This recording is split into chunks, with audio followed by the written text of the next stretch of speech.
What's up, everybody? This is Real Talk Football, episode 29. That's right. And we got college football playoffs. We got NFL playoffs. We got NFL awards that we're going to give out.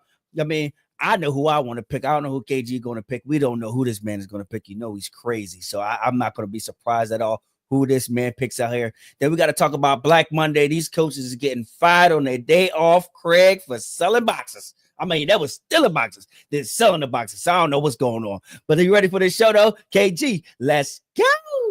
Let's go, Cowboys! Hey, let me get one.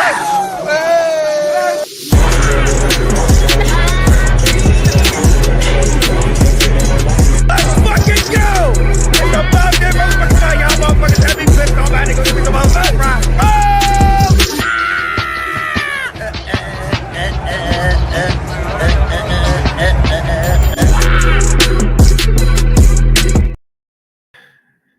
That is crazy. What's going on, Doc? He was talking crazy.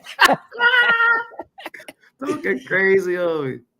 Y'all still some boxes.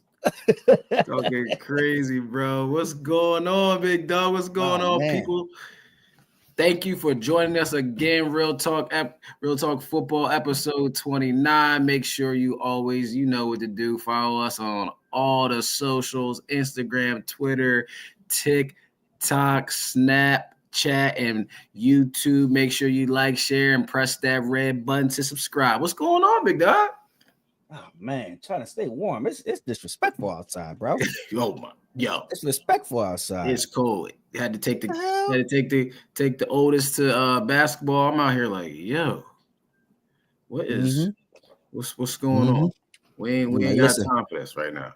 See, times like that, that's when you go, you buy the basketball joint that you hang on the door, and there goes your practice for the day.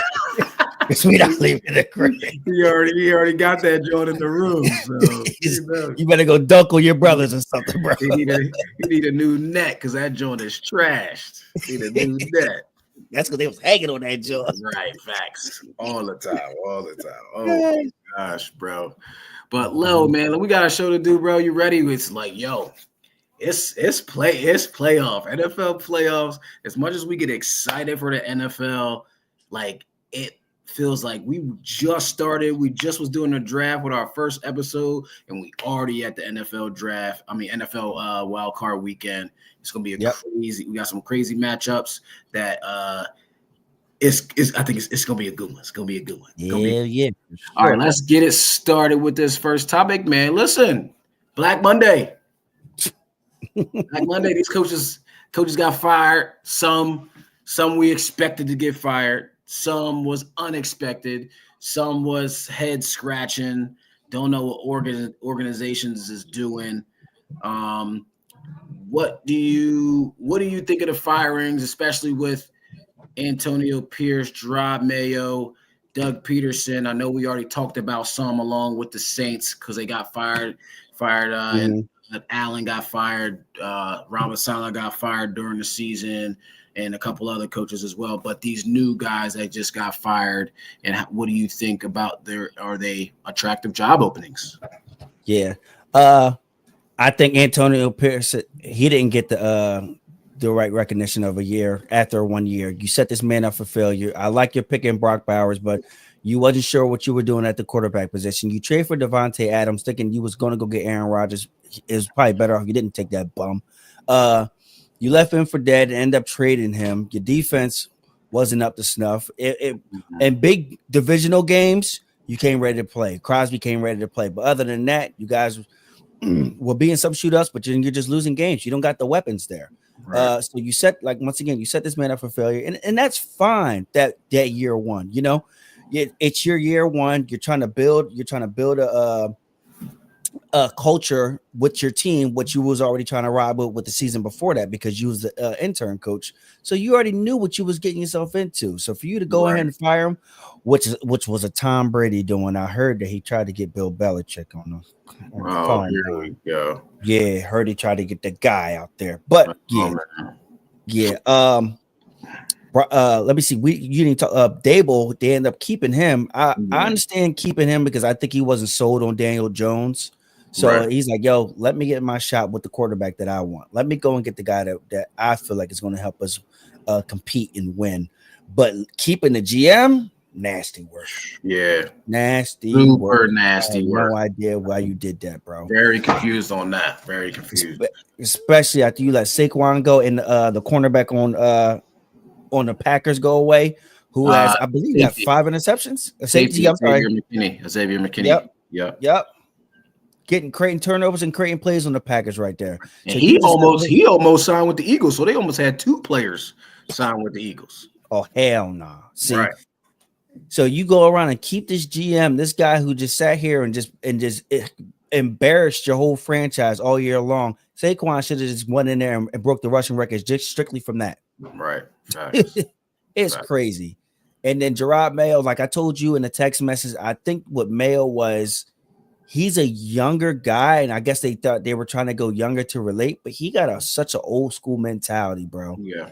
He don't play that at all. And I think between that and losing and the way his approach was in his press conferences and going reaction towards players, I think he was rubbing people the wrong way. And it just wasn't. The problem is they're trying to find this hard-nosed Bill Belichick replacement. Yeah, that's not gonna happen. Bro, just get the right coach. That coach that's gone. It's came and went. It's gone. Let's move forward. Let's move forward with what we got here and build from there. And you didn't give him that opportunity to. But once again, like I said, I kind of understand why, because he have a fair shot by only getting 1 year? No, but I think he was doing certain things that was kind of rubbing people the wrong way in the organization, players, and like I said, in these press conferences. So that's what that is. Doug Peterson, I've been told you his ass should have been fired since week 4. I was waiting. This is the one I was waiting for. Yeah, I've been said this is week 4. There's nothing else to say about that. Oh, and we could just while we're in this, Mike McCarthy, I don't know what the hell's going on with this dude with Jerry. They tried to block him from interviewing with the Bears. Look, he gonna block him and not his contract is officially up next Tuesday on the 14th.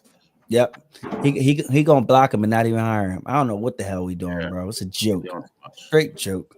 But that's where I'm at, though.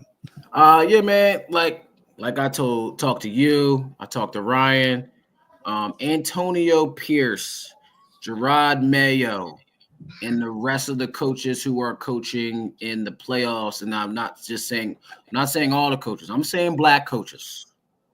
Stop taking these crappy jobs that are in rebuild mode.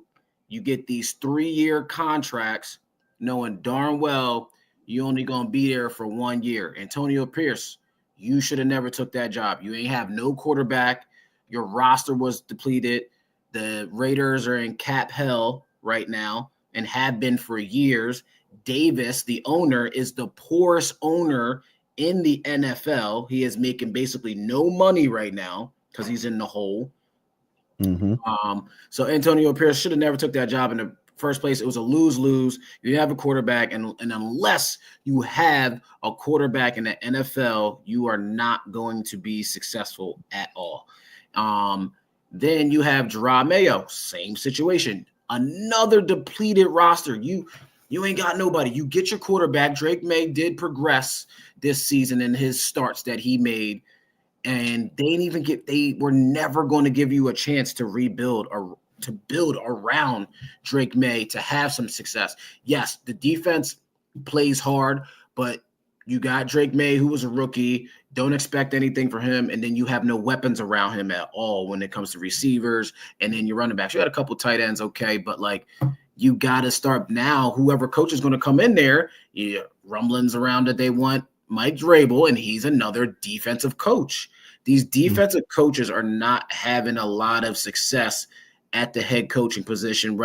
You may have success, you win 10, 11 games sometimes, but when it comes to the playoffs, it's about the quarterback. Yes, the defense is going to win you games and keep you in games, but the defense got to be that difference maker in those playoffs to let you win games. So I think those two took dumb, crappy jobs to begin with, and like you said, set up for failure. And they had no chance. They was going to get fired regardless. So yeah, I'll take. Now you got the Raiders in Davis, he's paying like 2 or 3 coaches. He's still paying John Gruden. He gave John Gruden a 10-year deal. It did.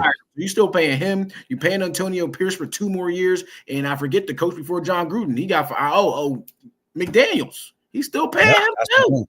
Mm-hmm. I don't know where they go here, but we'll get into that. But Doug Peterson, bro, I went back and forth on this. Especially listening to others and everything and blah, blah, blah, blah, blah. I know, especially McCoy, Chase Daniel on the facility and all them talking about how Doug's a good coach. All right, cool. He won 1 Super Bowl. All right. He off the Andy Reid tree. All right, cool. But my thing is, this is why I don't like why he got fired. I'm going to tell you why. I don't like he got fired. Did he deserve to get fired? Maybe, but the year before, he was just in the playoffs, right? Year before that, he was just in the playoffs, right? Yeah. The team, before he got there, they was trash. It was in shambles after the Urban Meyer stuff, right? Mm-hmm.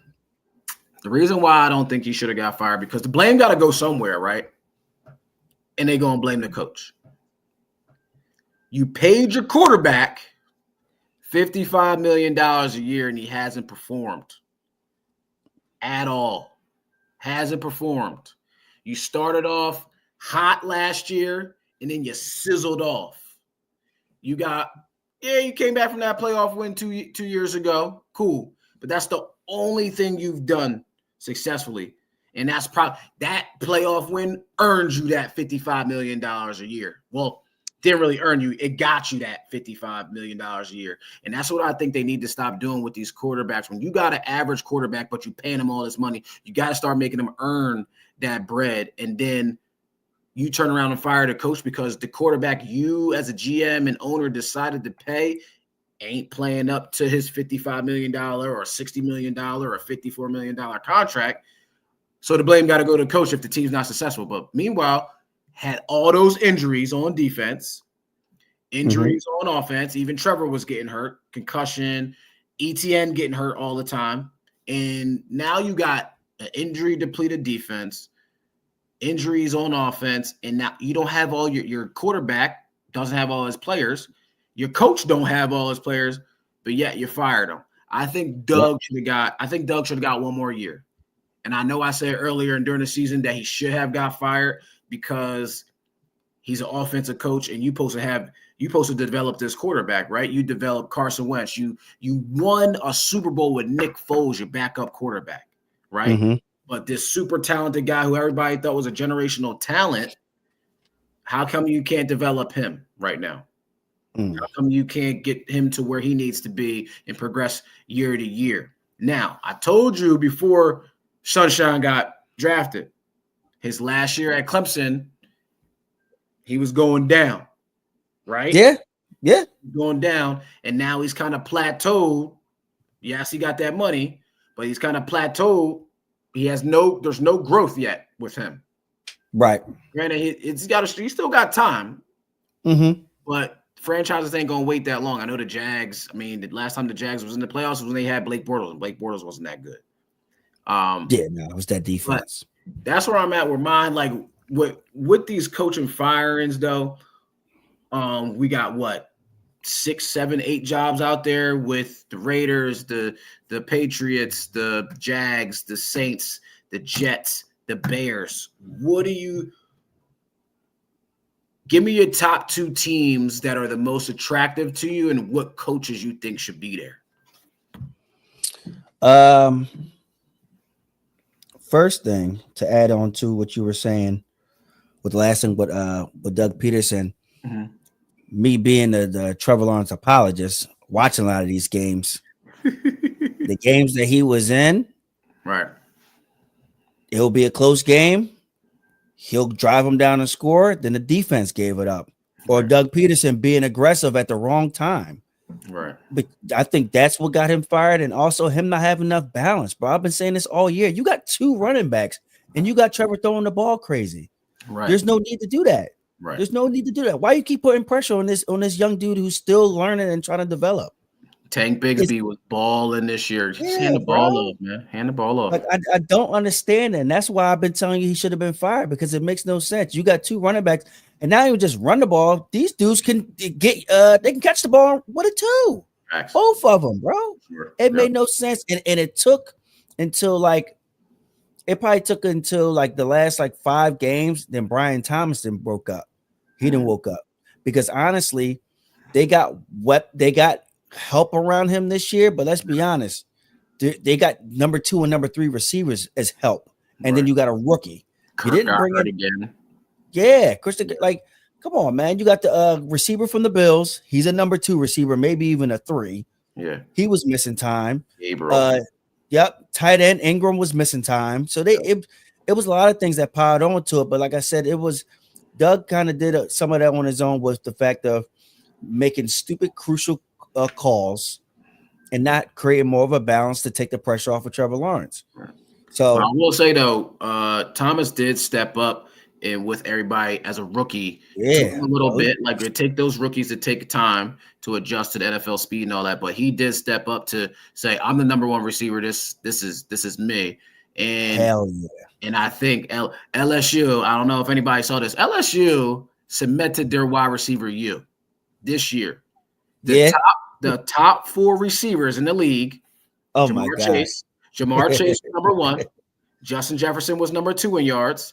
Thomas was number 3, and then Neighbors was number 4. God damn. All from That's LSU. crazy.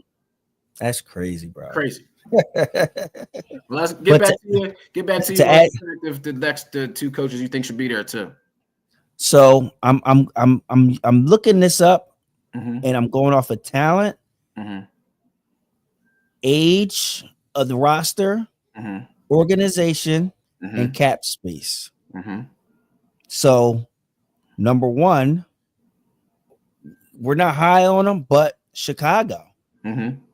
You got mad draft picks. You got a young franchise quarterback who you're going to try to build around. They want to add pieces, but be honest, going in 2025, they got $83 million in cap space, bro. Right. So you can keep adding and building around him. Yep. Number 2, I'm gonna only say Tennessee because you're about to have that top pick, so you can go get Cam Ward, who's going to be the first quarterback off the draft. You can go get a Cam Ward, but you got Ridley, you got Pollard, who had a good year. You have 67 million in cap space, so you can keep building with that. Granted, you need more pieces on that defense, and you need an identity, but you need a quarterback, because that's what they struggle with Tannehill and then the other kid. So I say there, and my 3rd team, the Giants. And I'm gonna say the Giants too, because once again, they have a top pick, and their defense starting out, their defense was first in the league in sacks. Yeah, they just need to stay healthy. Exactly, and address that offensive line, get another weapon. Actually, no, because I like Robinson with Neighbors. Get yourself a tight end. Get yourself a surefire tight end to build on from that. No, I was saying, you like who were Neighbors?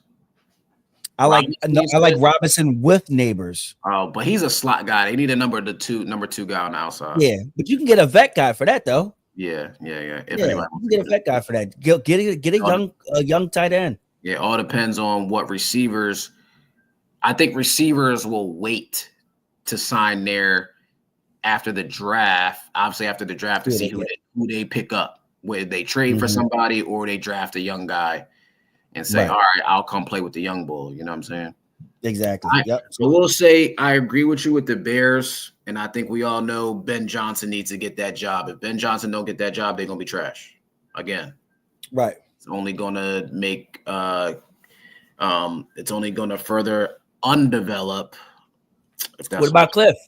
Whatchamacallit? Cliff Williams. Who? Cliff Kingsbury? He already showed who he was as a head coach. Stick as a coordinator. You being successful as a coordinator. I think with these hiring and firings, I think some coaches need to stay in their lane. Especially like Spags is the only one that's staying in his lane. He could have had plenty of jobs, but I'm cool. I'm cool right here. You a defensive coordinator. Some coaches need to understand, like, you only a defensive coordinator. You only an offensive coordinator. You may be a leader of men, but you're not a head coach yet. Right. Or at least you're not ready yet. I don't know if Ben Johnson is either. We know he's a great play caller. We don't know how he's going to dictate whenever he gets a head coach job. Is he going to call plays? Is he going to let an offense go? And we don't know if he can develop a quarterback yet either. Right. Man. But I'm going to go obviously Bears with you, like I said, but I just think Ben Johnson needs to get that job. I'm also going to go Giants because it's a big market team, but I'm going to put the Giants down a little bit lower, but I'm going to go with the Jags next because they have a quarterback. They got a quarterback. It's like I'm saying they got a quarterback. You know, I'm not high on Trevor, but I'm saying because they got a quarterback, you don't want to take a job as a coach unless you got full reign of like, hey, I need you to give me 3 years to fix the thing if we draft in a quarterback first round. Right. You know what I'm saying? Right. I think, like you said, the Titans, I think the Titans trade out that pick. They trade down, get more capital. I don't think they trade down out of the top 10, maybe not even out of the top 7. I don't think they trade down less than that. The top 7, they pick up another second rounder, maybe a third too, and then something for next year too to keep building. Because Will Levis is out of here. I think we all know that, even though you shouldn't have drafted him in the first place. But we got to get moving. But these coaches got to be smart with what they want to do. I know everybody wants to be a head coach, but are you ready to be a head coach? Are you ready to put your staff? Are you ready to put that staff together to be successful? Do you put somebody in there to draft? Develop your quarterback, develop that defense in the next couple of years, depending on who you have and what draft picks you got like that. So. And then you still that's also hard too because you don't know what these guys are selling them. Right. Oh yeah, we can. We're gonna build from here. That's all right. Don't worry about this year. Flam. Next thing you know, you get that. Hey, yeah, your key ain't working in this building today. The Jamal Adams Jets treatment. Exactly. Oh my goodness. But now that we go from Black Monday to some more drama. This guy, Tyreek Hill, let's start with January 1st. This man goes, Happy New Year's, especially to the Chiefs. I ain't see that. Yes, this man on January 1st. Happy New Year's, especially to the Chiefs. Then follows it up and just causes a whole scene on the sidelines, doesn't finish the game that he plays in. Then he just gets right on his Twitter and says he's done. He's out of here. Him and his family got to do what's best for him. And then he doubled down on his press conference. Right. Homeboys, he's physically and mentally checked out of the Miami Dolphins. Do you think this is a good or bad thing for him? This looks bad. Right. Because you say you want to be out of here. You want to get out because you missed the playoffs for the first year in your career. But when you got to Miami, right? Let's go back to when you signed with Miami a couple years ago, right? You indirectly said Tua is better than Patrick. You said, I'm not going to say, but I'll say he's more accurate. He's more accurate. I'll take him. I'll take Tua. He's more accurate. Then they gave you an 3-year extension this year, bro. To 2028. You got your money and more. Now you want to say you out of here because your numbers is down and all of that. Like, I get it. You're a superstar. You can say what you want. I just don't know like how he went about it. You know what I mean? He could have talked to them behind closed doors, but then again, you can't have your cake and eat it too. Right. You left the best quarterback in the league for Tua. You knew Tua had an injury history. He got hurt again this year. He missed dang near half the season with concussion, his third one of the year. Yes, you did lead the league in receptions and yards last year at 1799 and over 10 touchdowns, right? And then this year, how you expect your numbers to be the same or equal or more when he's not even there? Right. You can't do that, bro. Your numbers is gonna be down. You knew as soon as Tua went down, y'all went on that 5-6 game losing streak or whatever it was. Y'all won a couple games. I forget. But you can't complain about this when you wanted to leave. They let you leave. Let you choose the team you wanted to be with. You got your money. You got your more money. And now you're doing all this. And then guess what? What happened yesterday? I didn't say I wanted to be traded. That wasn't you in the post-game interview. That wasn't. Yeah, I guess your Twitter got hacked too. So, it is what it is with Tyreek. You say what you want. You're a superstar, but you just gotta know when to say and when not to say things. That's all. Yeah, and I think what had happened. Another thing was, the coach there, he scheme-wise the last 2 years was scheming up a lot of different things where guys was open. But this year, when a lot of Dolphins games that I was watching, it would Tyreek. You wouldn't hear from him. You wouldn't see him. And the next thing you know, they're force feeding him the ball after the second half. They're throwing him screens. They're calling him wheel route. Like they're just force feeding him the ball in the dumbest ways possible, because the second he takes off down the field, he's getting double. So now he's not getting the targets that he wants. Right. So I think he was getting frustrated with that, between that, the injuries, just not winning. And he like, you know what? I'm checked out of this, bro. Right. So it's tough, but you got to deal with it, bro. And that's fine dealing with a down year. But I think he's looking at it overall. He's like, listen, is it a down year this year? Yeah. But the next year, we don't know who's to know, say that Tua is going to get hurt again. Right. So now we're going to be back down this same road again with him. One question before we go to the next one, or would you say what you got to say? If he does get traded, what team you think? So that was literally getting to that. So this is why I originally had my cap space for the team. So,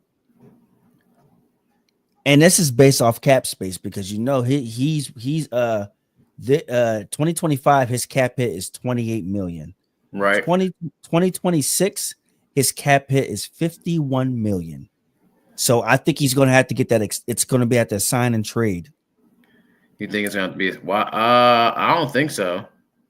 You got because you're not going to. If you take on the 28 million this year, that's cool. But then after that, next year, 51 million. No, you got to extend that. No, bro. But listen, his next year base salary is only $10 million. His base. I'm talking about the cap hit. I'm sorry. I'm talking about the cap hit. Yeah, but he also has a potential payout next year too. So his contract's not that bad as people may think it is. Like the 2026 is when like his base salary, like, and his cap hit is a little bit bigger. The base salary is 29, almost $30 million. Right. But then his cap hit should be 51, right? That's why I seen that. Right. You didn't see that? Yeah. So that's the only reason why I said if unless you want to get him on a 1-year deal. Right. But that's not you're not taking that pay cut. And if you cut him, that's why and the Dolphins can't cut him. Right, so that's why. So that's why I said it will be a sign and trade, because ain't nobody gonna want to keep that 2026. So they want to spread that out from there. So you can and at this point, they ain't got no loyalty to this man the same way he ain't got no loyalty to them. So they're gonna send him to wherever they can get the most draft capital from. Yeah, exactly. And so when you think about that, you think about these teams who are struggling with a receiver. They got a lot of money, that are trying to rebuild and go younger. So you got New England, their cap space next year, $133 million damn dollars. You got the Raiders, their cap space is going to be $112. Right. But this is where it gets scary though. Washington got $103, bro. 103 million. You saying $103? Yes, they got $103. Like, what's what he gonna do? $103 is crazy. He gonna go to the strip club with that $103. He got $103 million. Right. So you can go there. Arizona got $85 million. Him, Marvin Harrison. But I don't want Kyler. I don't want Kyler with him. Nah. I don't want Kyler with him. Or you can go to the Chargers. $75 million. With Herbert. Yeah. And Conkle. Ain't that as he say name? Conkle? McConkey. McConkey? Yeah. Ball's tough, bro. Yeah, he is. So you got some spots. Even don't let me do this. Green Bay, $64 million. Don't do that. They don't really. They don't really got a number one. They got Dobbs and everybody else is some Jags, bro. They some Jags. So those my teams I'm seeing. I only got two teams. You said right before you said him, I was thinking about them. They would be my top guy to get Jaden Daniels, another guy besides Terry McLaurin, because it's just been Terry McLaurin his whole career since he's been in Washington. So I would think he'd go to Washington. And my only other team, Josh Allen and them boys. What the cap space looking like? Let me see what the cap space is 50. Top 51 cap space. Oh, it ain't that much. No, it ain't. Bro, they got $7 million. Only two. Oh, I only saw $2 million for next year. But hey, yeah, make it happen, Captain. Make it happen. I think it'll go up after the draft, though. It'll go up after the draft. The Bills got $103. They got $103. You funny, man. So we'll see where he goes, but he definitely ain't staying in no goddamn Miami. I'll tell you that much. They gotta get him out of there. You ever trying to embarrass us? Damn, Miami got it bad. You got that. You got Jimmy Butler acting up. Facts. Oh, come on, man. It's Miami. They better get right. Right. Oh man. Right, bro. You? No, that's you, bro. Oh, that's me. My fault. I'm tripping. My fault. College football playoffs. I'm tripping. My fault. It's all good. Player screw up. That's right. Ladies and gentlemen, college playoff football is tomorrow night. Starts off at 7:30 with Penn State and Notre Dame. My God, this is going to be I believe this is going to be a good game. I think it's going to be a close game. But let's just start with, because we're going to do our picks later. Who do you think what coach, James Franklin or Marcus Freeman, do you think needs this game the most? Franklin, because he's already been notoriously beginning to criticize for pooping the bed in these big games against Michigan and Ohio State. Mm-hmm. He needs a staple win against a top team, and it's good for him. And not so much for what's the thing? I forgot his name already. Marcus Freeman. Yeah, because this is his second year. You know what I mean? Yeah. He's building something though. And I've said this before, he's such a player's coach, and in the way he's changing that culture from a Notre Dame that we haven't seen in years. Like this, he's revamped it and bringing some better energy around it, and they're bringing actual weapons there, outside of just offensive linemen and linebackers and safeties. So he's getting actual weapons there on that team, but definitely Franklin, because like I said, he keeps pooping the bed against them Ohio States and those Michigans. You need a statement win, James. Right. I am also in agreement with you because of how long Coach Franklin has been at Penn State and not winning. He got two good wins already in the college football playoff right now.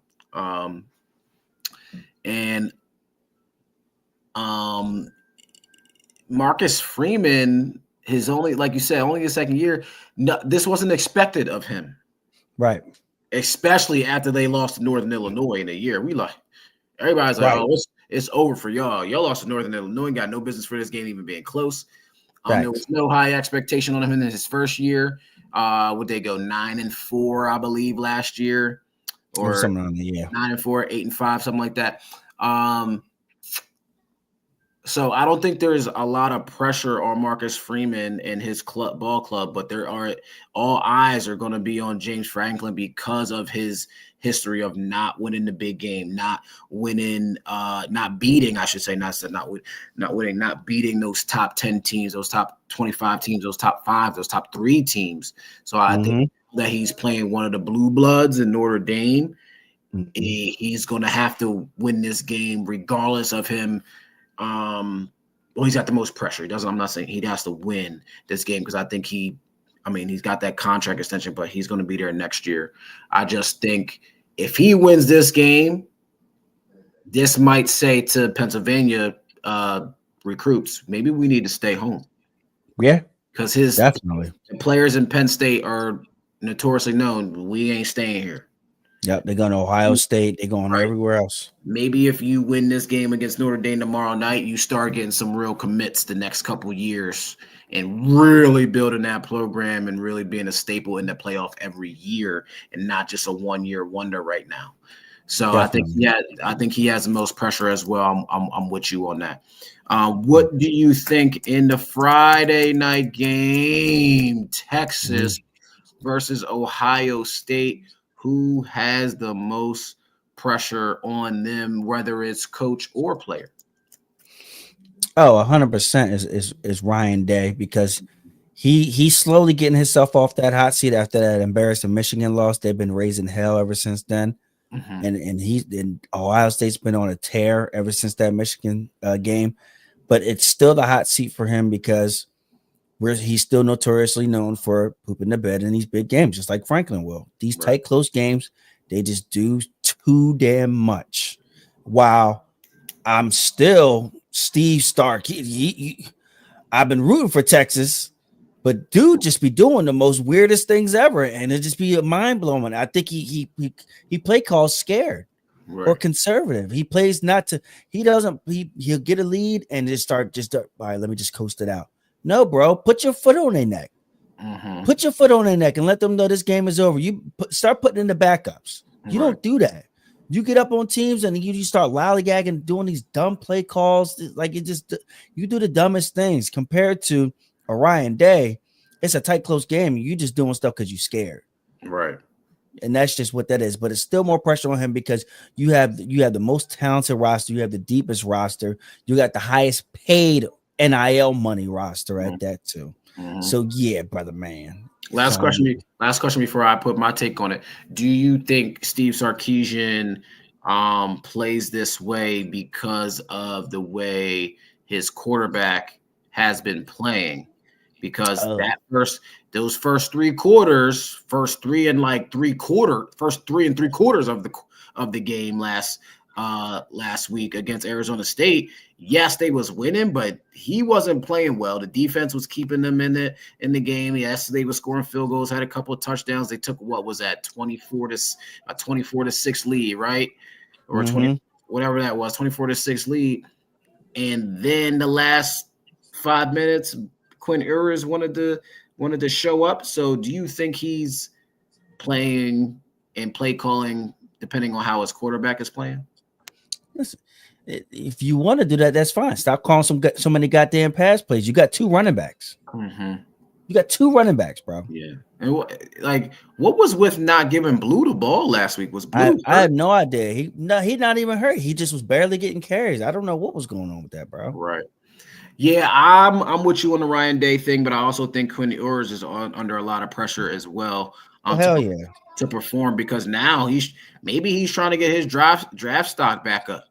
I don't know. Mm-hmm. I think this is a game that's going to determine whether he stays or he goes to the NFL. I think he should stay regardless because of the season he had, the up and down season he had. Right. I think this is going to save his draft stock, whether he's going to be like a first or second rounder. Or nothing like that. I thought he was supposed to take another NIL to go to another team. No, that's what I'm saying. But he was also saying he was going to leave too earlier in the year. Like, and everybody was saying he was going to be a first round draft pick. Blah blah blah blah. I'm like, did y'all not watch this man play last year? What are you talking about? First round draft pick? It's crazy. And so Ryan Day, same reason you said he pooped the bed against Michigan, and everybody knows you weren't hired to win every other game. You were hired to beat Michigan and win bring another championship here.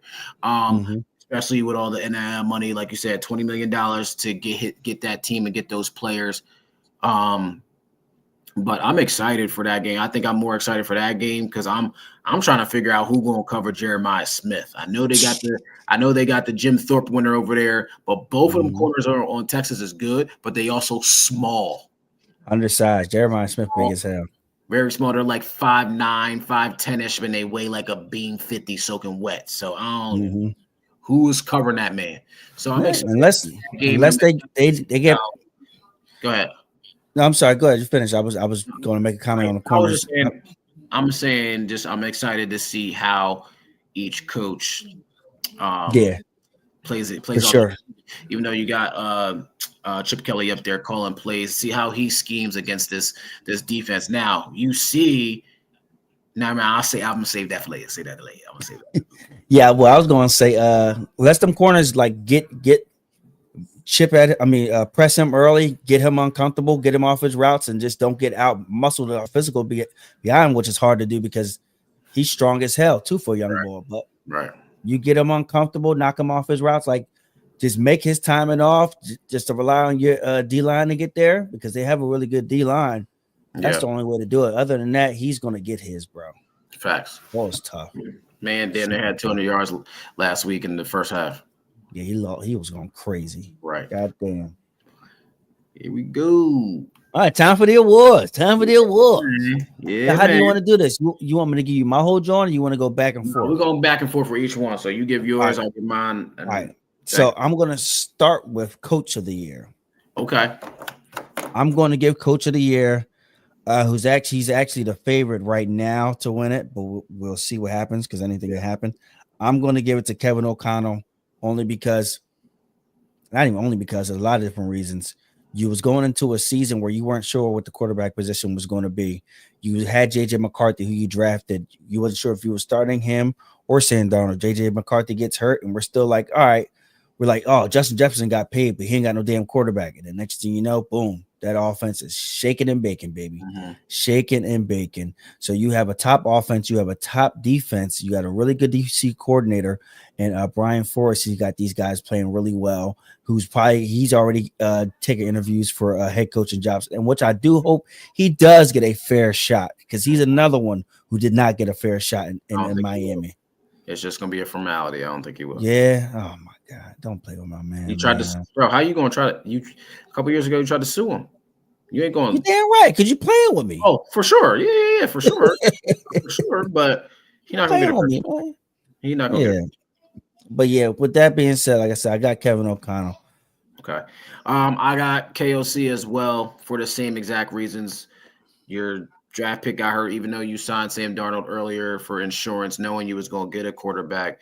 But after McCarthy got hurt, nobody thought that the Vikings would be winning 14 games, or nobody thought the Vikings were probably going to win 5 games and be in a run for the division or even the 1 seed last week, let alone going 14-3 this year. So he did a hell of a job. But my question is, why not Coach Andy Reid? Why not Andy Reid? Because it's the same thing. Let's be honest. You get to a status where I get that, but this is the first time in franchise history that this team has ever won 14 games, let alone 15. Yeah, but see, nobody's phased by it. His quarterback has not played as basically not even a top 5, let alone a top 3 quarterback this year. Right. Yeah. So once again, like I said, it's a thing. Let's put it like this. The years when Brian was on the Cavs, the Cavs, they would struggle. Not even struggle. They would kind of coast through the regular season and then take over in the playoffs and then go to the chip. It's kind of what it is. It's like a norm. It's even like Brady deserved more MVPs. It's a lot of different players and coaches and organizations where they could have got more awards, but it's like a norm for them. So you got to find another. It's like a scapegoat. So you got to find somebody else, another it player or it team or it organization where they got to run with that. It's too easy to be like, oh, Patrick Mahomes MVP. Right. I mean, because look at it. Did they score a point this past week? Heck no. Exactly. So that's the case. Carson Wentz, your MVP too. Andy Reid, your Coach of the Year. Oh, here you go. You do it too much, bro. Because that's how it goes. You know what I mean? It's a norm for them. So like nobody's like fazed by what they do. They just know what it is. They're on that level. That's just where they are. Gotcha. All right. I'm gonna do comeback player of the year. Okay. Yep. All right. It wasn't really that many guys who comeback player of the year usually goes to the person or player who got hurt the year before and they come back and they ball out. It wasn't that many players that really did that. Like J.K. Dobbins got hurt. We all know he was dealing with Achilles injuries and stuff and knee injuries for the past couple of seasons, his first couple of seasons in the first 3 years in his career. He did have like 905 yards for the Chargers. Sorry, not Steelers. But I'm staying with the Vikings, and I went with Sam Darnold as my comeback player of the year. Those first 7 years, him being the number 1 pick and not really performing with the Jets or with the Niners. And this year with Kevin O'Connell. Okay.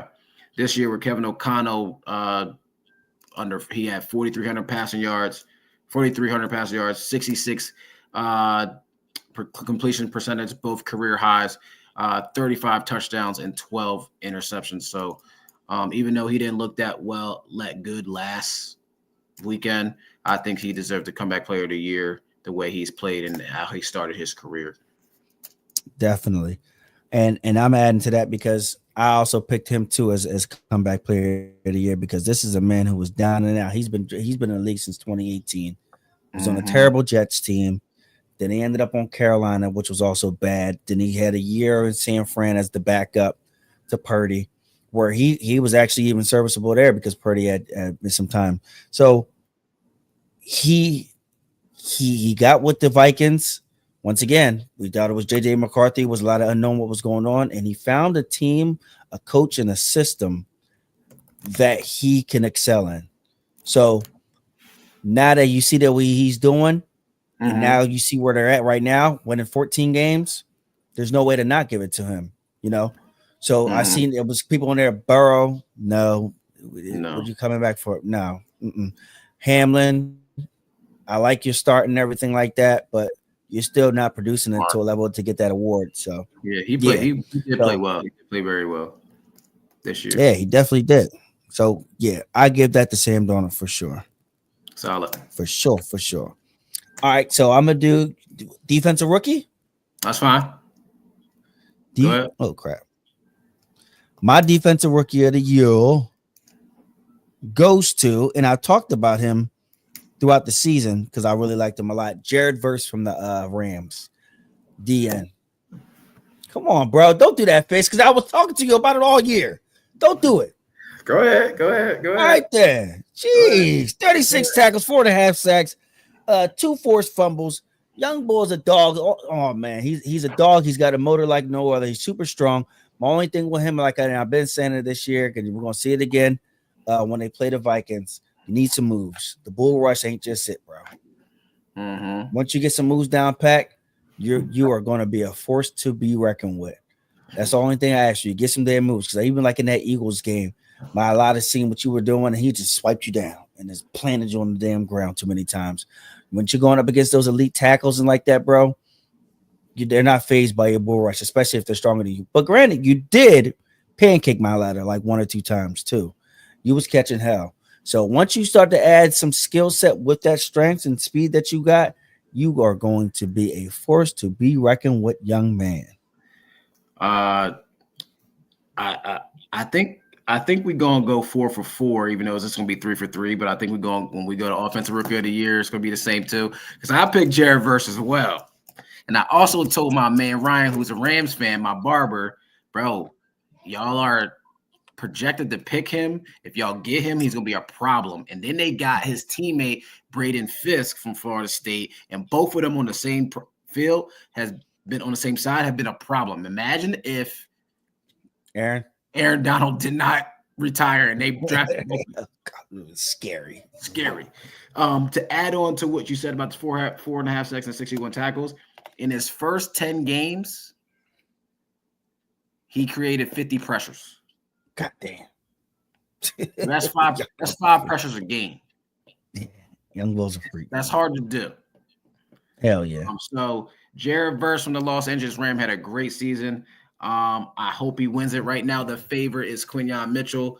But we all know he was burnt toast out there. I'm sorry, Eagles fans, but your man plays off man or zone anytime soon. So don't let them fool you. Talk about he's playing press man and all that. You'll see it once in a while, but he mainly plays zone coverage in press man. So, I mean, not press man, off man. So I'm not trying to hear none of that. And then those last 3 to 4, even 5 games, he was out there burnt toast out there. So I'm not trying to hear. And even when they do have him press man, he grabs a lot too. Yep, a lot of holding, a lot. Yeah. Knock it off. Yeah. All right. And that's fine. Like, there's a lot of good zone corners. Right, yeah, for sure. Yeah, Richard Hamilton. yeah. I'm tripping. Richard Hamilton. Sherman.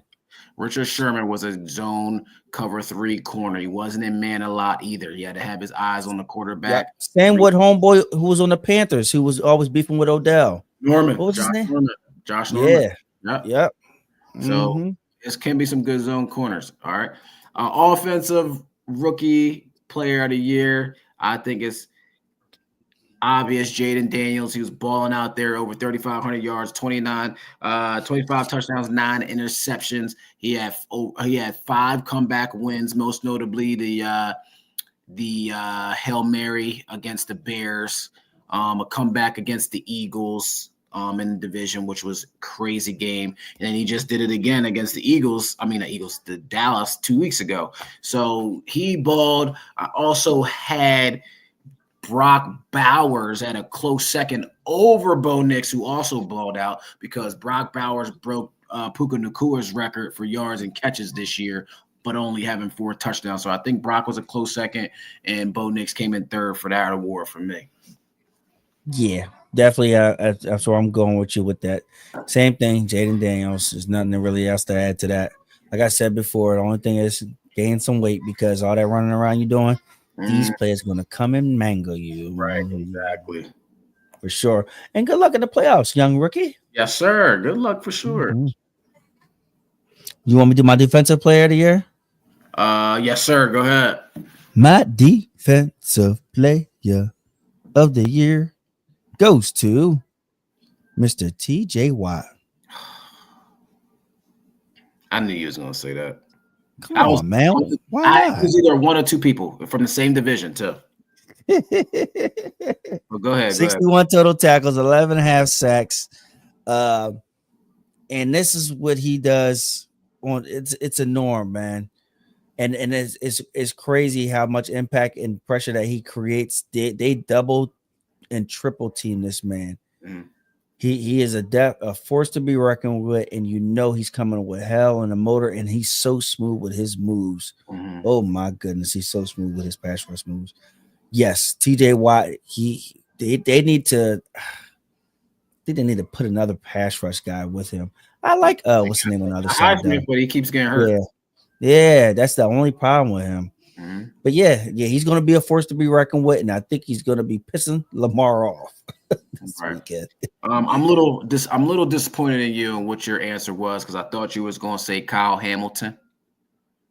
We gave him his flowers. Yeah, I gave him his flowers, but it's right. Yeah. So I went back and forth on this. I had Patrick Surtain. Then I had Kyle Hamilton. Right. And then I'm going back to back. Oh my gosh. I'm gonna tell you why, Pete right now. Because look, he got his money this offseason, right? He shut down half of the field this year, right? Let me read you some names that he shut down this year. DK Metcalf, 24 routes, 3 receptions, 29 yards. George Pickens, 11 routes, 1 reception, 16 yards. Mike Evans, 24 routes, 1 reception, 8 yards. Garrett Wilson, 28 routes, 2 receptions, 22 yards. Zay Flowers, 4 routes, 0 receptions, 0 yards. Rashad Bateman, 9 routes, 1 reception, 15 yards. DeAndre Hopkins, 18 routes, 3 receptions, 13 yards. Drake London, 13 routes, 0 receptions, 0 yards. Darnell Mooney, 8 routes, 0 receptions, 0 yards. Brock Bowers, 6 routes, 1 reception, 9 yards. Jerry Jeudy, 34 routes, 2 receptions, 20 yards. Michael Pittman, 16 routes, no catches, no yards. Jamar Chase, 43 routes, 3 receptions, 27 yards. T. Higgins, 5 routes, 1 reception, 7 yards, totaling 243 routes, only 17 receptions, and 166 yards, bro. Good Lord. What are we talking about? Lord. What are we talking about?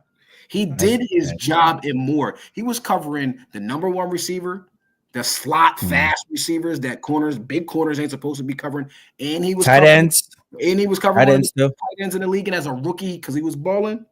Bro, that's 1, 2, 3, 4, 5, 6, 7, 8, 9, 10, 11, 12, 13, 14, 13 out of 14 receivers and 1 tight end.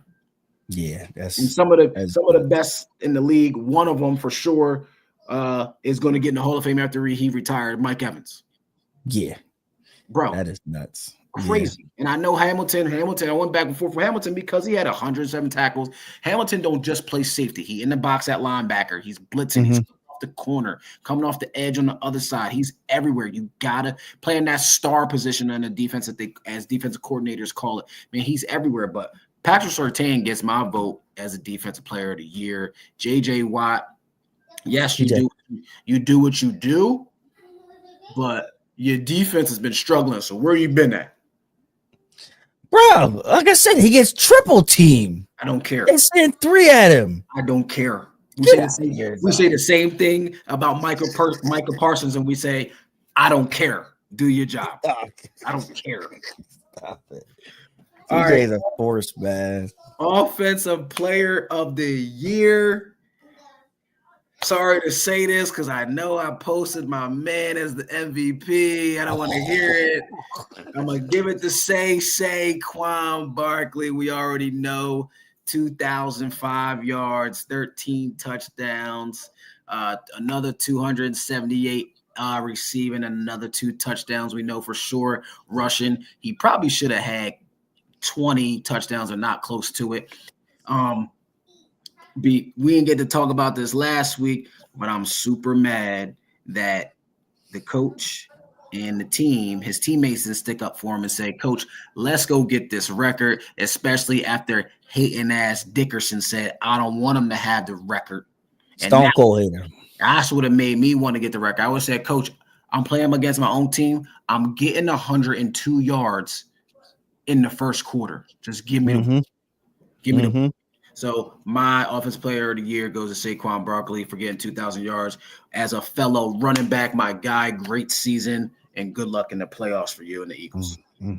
That is cute. That is really nice. I like that. He's the 8th running back to get the 2,000 yards. But I'm going to raise you. I'll take that, and I'm going to raise you 20 because you hit me with some shoulda, coulda, woulda numbers. And I don't want shoulda, coulda, woulda numbers. I'm going to give you exact numbers. I already know who you're going. 175 targets, 127 receptions.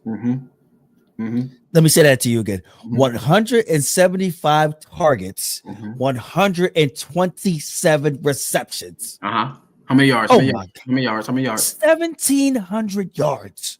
And there's no shoulda, coulda, wouldas with these touchdowns because it's 17 of them. Triple crown.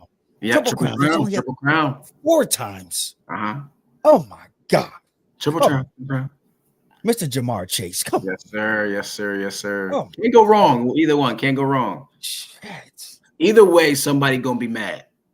Yeah, for sure. But God damn, Chase, bro. Yeah. Dude went off. Went crazy. Hold on, my bad. He should have had a touchdown against the Steelers last game, but he missed him. And then he should have had a touchdown against the Broncos. He should have just dropped it. He dropped that. Yeah. Sure did drop so it. There goes your shoulda, couldas for him. Right. Go ahead. That's the main MVP? The main event. MVP. You want to go first or you want me to go first? Yeah, I'm going to go first, and I'm sticking to my guns, who I told you. Who we got? Josh Allen, bro. Yeah. Listen, I hear every statistical stat that everybody's spilling out there for Lamar. I know what he did is great and all, but I'm thinking with the brain of a majority of these voters are thinking. Them 2 losses, I feel like it's going to haunt him, man. I already talked about that. Yeah.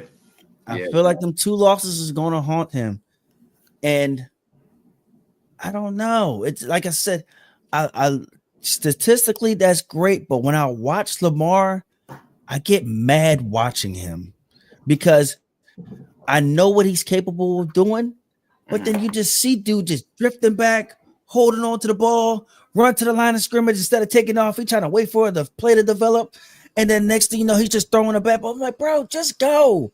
But when I Right. see Josh Allen, dude, his mind is made up. He said, I'm coasting, and I'm gonna hit a bomb out here, or I'm a boogie. Like his mind is made up on what he's doing. So that's my two reasons why I give him, and then a better record, but whatever. But that's my two reasons why I give him the edge. One, Lamar had them two big losses. And then two, Lamar, he makes me mad watching him at times because he just overthinking too much out there. I got So you. that's my only thing. That's my only thing. I want you. You know, Josh lost to Lamar head to head, right? Yeah, he did. That's yes, he did. I'm just saying, Yes. Lamar got 5,100 yards, bro. Yeah, I know he does. How do you get 5,100 yards to yourself, rushing and throwing, 45 touchdowns, and then you also got a running back that ran for 1,900? Hold on. You know why he got a majority of them yards though? Who got a majority of them yards? Lamar. So early on, that defense was yeah, it was. And then you had a shootout with Cincinnati. You was going up against the soon to be offensive player of the year. That was when their defense was playing like poop though. But now so he was he was in shootouts. But let's not. If you want to talk about that, let's not forget Josh Allen's performance against the Texans, 9 for 31. Yeah. In a loss. But I picked Josh Allen too. I picked Josh Allen too. And I'm gonna do my main reason why I picked Josh Allen, even though I picked Josh Allen, is because, bro, he got 2 Pro Bowlers on his team, including himself. Yeah, that's another thing too, bro. He ain't got nobody. His leading receiver got like 700 yards. We got no other Pro Bowler except for his left tackle and Deion Dawkins, and we all know he's a baller. He's a boss out there.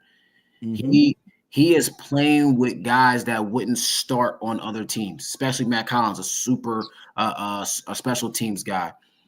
Maybe Shakir, who's a slot receiver. Maybe he could be he's another like Daryl Mooney or Lad McConkey slot type guy. He would start somewhere, but I also think he will be a reserve guy too. Like he don't have those starting receivers, and he balling with these dudes. Imagine if he did have another superstar receiver that replaced Stephon Diggs. What their record would be right now? Maybe they would be the 1 seed over the Chiefs. Who knows? I don't know. But I did pick Josh Allen to win it because guess what? Also, I don't think Lamar give a damn. Yeah. He just want to beat the Chiefs in the playoffs. Yeah, we'll get into it in the next blocks. He worried about that Super Bowl. That's what he wants. He already got 2 MVPs. I don't think he cares about getting his 3rd one until he get that ring. That was our NFL awards. We gonna move on to Wild Card Weekend, man. It's about to get crazy this weekend. We got the Chargers at the Texans. We got Pittsburgh at the Ravens. We got Denver at the Bills. We got Packers at the Eagles, Washington at the Bucks, and the Vikings at the Rams. My guy, what coach and what player or players or coaches are under the most pressure this postseason? For Wild Card Weekend? I'll just say, we can just do for Wild Card Weekend. Yes. For Wild Card Weekend, I'm going to say Lamar and Harbaugh because the Steelers be kicking your ass. And not saying they blow you out, but they give you hell every single time they play you. If you want to be on this mission, Harbaugh and Lamar, you better show up because TJ Watt coming for you, brother man. And I look at all these other teams. I can't put the Texans under no hot seat. Stroud, he's been having a down year, so we don't see nothing. We didn't expect the Chargers to get it. The Broncos, they got a rookie. I guess you could say Josh Allen's under pressure because the Broncos got a top defense. But no, I don't see the Packers. No, even the Eagles. I don't see the pressure for them either. We got to see how Hurts is. We still haven't got an update. Did he practice today? Not sure. Yeah, nothing came out of the practice. I thought he was going to say something today. Washington, you got a rookie. Then you got Baker Mayfield out there. There's no pressure with them. The Vikings and the Rams. Nah, I'm giving it to Lamar and them. And can you beat the Steelers? Because they give you like the Steelers, they'll stink it up and then see you and then kick your ass. He did practice today. He did? Okay. Mm-hmm. So he's cleared. I didn't see it. He was clear. So he's cleared. Yeah, he did practice that. He did walk through the day before and all that too. Okay. So that's it. That's all for you for a week? Yeah. No other player or coach? No, like I said, it's you know what? I'm lying. Let me take that back. The Eagles is under pressure. And the only reason why they are under pressure, because you damn sure better go and win the Super Bowl because you didn't give Saquon that rushing title. Mm-hmm. That's that. Okay.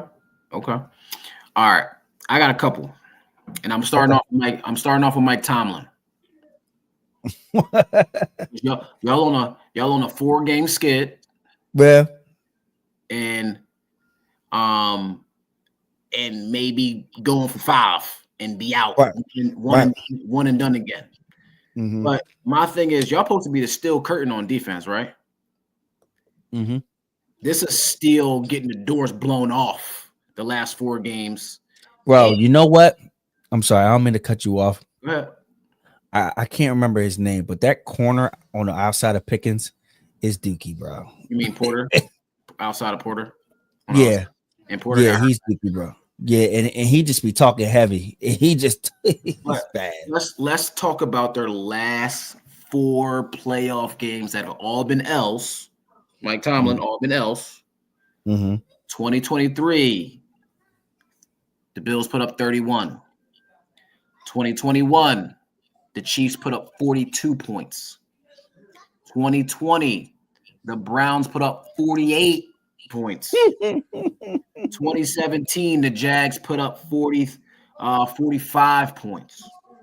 But you know what, bro? Listen, I can't argue that. But my whole thing with the Steelers is, I believe like 2 of them, they got in because they just another team lost and they got in.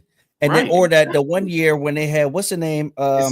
This is why I'm saying Mike Tomlin is under the most pressure, because everybody give him all that credit for not having a losing season. But what has he done but other than win a Super Bowl with Bill Cowher's team?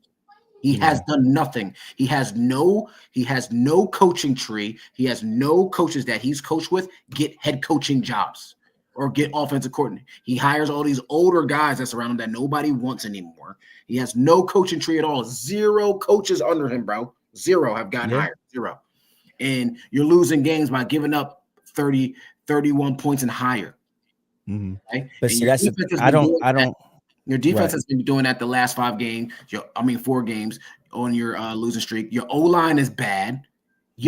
After Lamar shredded y'all last game. Yeah, they had a couple penalties, but they dominated that game. The score wasn't as close as it really was. And we're gonna see what's gonna happen this weekend with the Ravens and Steelers.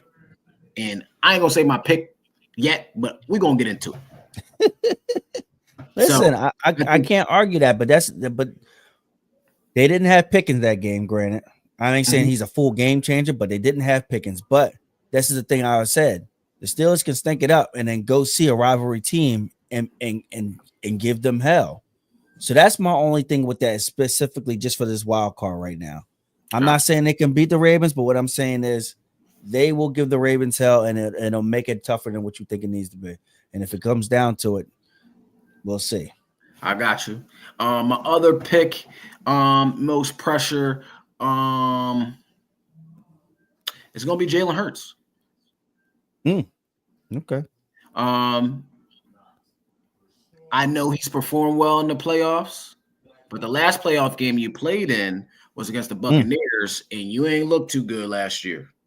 Pew. Stunk it out. He took a safety from the 12-yard line. And this Sunday gonna be your first game in 3 weeks. You're gonna be a little rusty. And the Eagles all year has started off real slow. You can't start off slow in the playoffs. And maybe you behind the 8 ball, put more pressure on your defense to get stops. Them being out there too long and them getting a little bit tired before the offense get it together. So all eyes is going to be on him and how he returns from that concussion. And I mean, you haven't played a game in 3 weeks, man. You got to get back up to game speed. That's who I think. I don't think there's any pressure on Lamar right now. I think they got better things right now that they need to be looking at. I don't think Josh Allen's got pressure against them either, even though he played against a rookie quarterback. I don't think he gonna beat the Bills. Right. Yeah, that's where I'm at on mine. Get these picks in and get out. Let's do it. Let's get these yes, sir. Go ahead. You want to do NFL or college first? Let's do college first. All right. I've been riding with Texas. But they ain't beating Ohio State, bro. Ohio State's on a. Oh yeah, I'm sorry. Yeah, hold on. I would like to be wrong. But yeah, I'm sorry, bro. Ohio State's on a tear. I'm sorry. Wow. They're on a revenge tour. Yeah, I know that was hard to say for you. Yeah, but if I'm wrong, you know I'm gonna be hitting you up talking shit. You gonna be sending me the text messages like this. My emoji eyes. Exactly, damn it. Yeah, I'm sorry. I got Ohio State beating Texas. But I think it's gonna be high score now. It ain't I don't think they're gonna shut them down like they shut Oregon down. That's not happening. I don't think that's happening. Other game, I'm taking Penn State because that goddamn tight end, bro, is different. Yes, I'm taking Ohio State. I'm taking Penn State. I think that they'll be able to shut down that run game with Julian Love, who's going to play. And I just think that they're not going to have any answer for the tight end. I'm sorry. He's too tough. I am also going with Ohio State. They're a 5.5 point favorite. And I think they're going to blow the doors off Texas. They're going to blow them out just like they did Oregon. If you look at Texas and how they got into the playoff and the way they played at the end of the year, and especially last week playing like Dookie against Arizona State, we're gonna put up points though. They're gonna put up points. Texas is gonna get blown out. They're gonna put how many points? If you're a betting man, Ohio State's going to cover the spread 5.5. 5. They'll cover the 5. And they're going to blow them out. They're going to beat them by more than 2 touchdowns. No. They're going to beat them by more than 2 tutties. So I got Ohio State over Texas. Yeah, me. And then I got this game, I don't know. I don't like both teams, but I like both coaches. So I'm a little torn in this one. The spread is Notre Dame 1.5. I think these two teams are mirror images of each other. They both like to play defense and run the ball. And I think both quarterbacks are going to be magnified this game, which one plays better. Now, Notre Dame quarterback likes to run the football. What is Penn State going to do with him, knowing that they like to run the ball? Don't know if Julian Love is healthy because he hurt his knee last week in the game. So don't know how he's going to play or if he plays at all. And then you got the 2-headed monster with Penn State running the rock. And Notre Dame likes to play good run defense. And Drew Aller, how are you going to play against Notre Dame? So all eyes will be on the quarterbacks. And since one has a better arm than the other and a better pass offense than the other, I'm also going to go with Penn State. Coach Franklin, I'm rooting for you, my guy. Coach Freeman, I'm rooting for you, too. But I don't like Notre Dame more than I don't like Penn State. So I will go with Coach Franklin and the Nittany Lions being an all Big Ten championship game on the 20th. Now, wild card weekend, brother. You want to go about a game or when we just run them down? Let's run them down so we can get out of here. All right. I got. Go ahead. You go first. Go ahead. I got the Chargers over the Texans. I think the Texans limped into the playoffs. Too many injuries. And CJ Stroud struggled. I got the Ravens beating the Steelers. in a dogfight game. I'm sorry, the Steelers still get up for the Ravens, no matter what. They can stink it up all they want, but they're going to give him hell. I got the Bills over the Broncos, but I think it's going to be more of a shootout than what people think because that Broncos defense is really good, and Bo Nix, he's been doing his thing, man. He's been doing his damn thing. I have the Eagles over the Packers in a close game. I think it's going to be close, but I think the Eagles will end up getting on top only because towards the fourth quarter, Saquon is going to take over the game. That's what I say there. I got this damn Bucks and Washington game is a mind. It's at Tampa Bay. Give me Tampa Bay because it was what Todd Bowles going to do is say, "Young blood, you had your time. I'm sending the kitchen at you. I'm sending everything at you, and you're going to see blitzes you ain't never see a day in your life." So that's why I think I'm gonna give it to Tampa Bay. Vikings and Rams. Granted, the Rams did beat the Vikings last time, but I think that Sam Darnold's going to have a bounce back, and the head coach is going to have a bounce back play calling week. Gotcha. All right. We got same games, same winners, but we got them all for different reasons. Chargers, I picked the Chargers because like you said, well, one's the same. Texans don't look good. Offensive line is trash. CJ took a sophomore slump year, even though they're home. I think the Chargers come in there. I think Texans going to play good defense. They're only a 2.5-point dog at home, but the Chargers has a great defense too. They are ranked first, only giving up 17 points a game. And then you got to stop that run game. You got to stop Lab McConkey, and then Herbert has thrown the ball all over the place the last 4 games, and running too. Yeah, facts. 9.5-point favorites, the Ravens. They gonna blow the doors off of the Pittsburgh Steelers. I'm telling you that right now. They gonna kill the Steelers like they did last game. They gonna kill them. We'll see. Lamar gonna have three, maybe 4 total touchdowns. Put that to the bank. Hold on, is Zay Flowers playing? Not sure. I'll see if he practiced. That's big. Yes, it is. I have sorry, my bad. I got Buffalo over Denver. I think Vegas wants to lose their money because they are 8.5-point favorite. I think that game's gonna be close because 8.5. Yeah, even though the Broncos got the rookie quarterback, their defense is like first in the league in sacks. Yep. Defense is like that. Zay Flowers did not practice, and Kyle Hamilton was limited today. So keep an eye on that for tomorrow too. Yeah. Eagles blow the doors off the Packers. Jordan Love is not healthy. They gonna trash the Packers. I think Watson's out too, right? Yeah, Watson didn't matter. He wasn't like he was playing any other game. Yeah. It was a factor in any other game this season. I got the Bucks. I think they win by a tutty.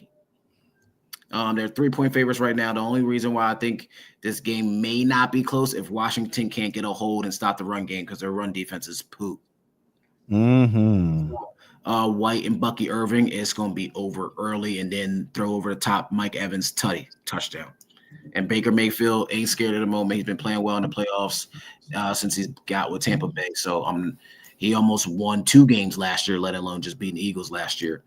And I have the Dogs and the Rams. I got them upsetting, even though they're home. I got them upsetting the 14-3 Vikings because you don't know what you're going to get from Sam Darnold being the bright lights is on for the first time his first playoff game, and Matthew Stafford has been there. I'm picking the more experienced quarterback in that matchup. So listen, I'm rooting for all good games because we love NFL football, man. So I'm hoping for the best. I hope everybody enjoys watching the games and get a chance to sit down and enjoy the games with your families or your friends. Be safe, and that is another Real Talk Football episode with your boys KG and Easy. You already know what it is. We love y'all. Thanks for coming and join us next week, episode 30. We gonna want some people to get on with us next week to talk about these games.